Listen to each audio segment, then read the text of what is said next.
So here's the problem. We've lost 9 community gardens at the end of last year. God knows how many we're going to lose this year, and we're not going to take it anymore. And why we're not going to take it anymore is because this is our land. This is our land. This is our land. I've been involved with the garden since 2017, but I've been volunteering for the last 5 years. I think the city's not doing right by its citizens.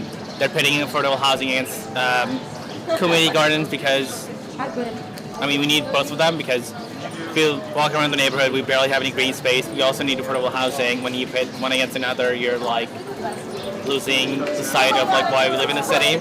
I think in today's society, we're losing shared experiences.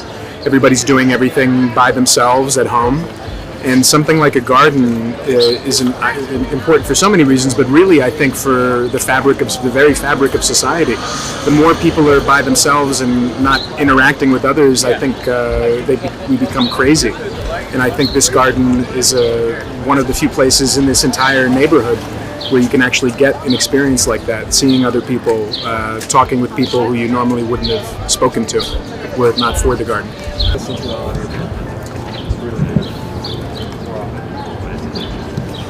There's really not that many spaces like this, so I think that shutting it down, like, I don't know why, like, what's the point? I don't understand it, why you would do that.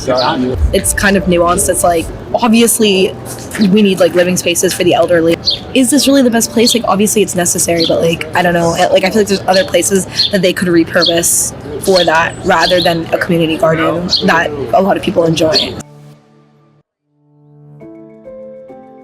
We're not anti-affordable housing. In fact, a lot of the volunteers would probably benefit from some affordable housing ourselves because a lot of us are living paycheck to paycheck like everybody else, if we even are employed. So it's not really a question of what's better. They both have their place. But I think when you look at it from this perspective, you know, all the affordable housing given in the world in a spot like New York City, if we're all housed here and then all we have is nothing after that, where we actually have no place to go and interact, what's the point of living in New York City? You know, I think a lot of people forget that places like this are why people want to live here in the first place. When COVID hit, it was just like I didn't have anywhere to go to, and I remember like I loved the garden, and one day I came and I'm like, oh, like I should volunteer, and you know, like I feel like COVID was difficult for a lot of people, especially like if you're a social person, like you didn't have anywhere to go and you couldn't really see your friend, and the garden was like a good getaway. We've had for a long time real serious plans for alternate housing sites that we've given to the city that they've in the past kind of put their nose up at. But we've been able to actually find more better alternatives that would result in a higher net of housing for people instead of destroying this. So we could literally keep the garden and get more housing for people. So we think it's a win-win.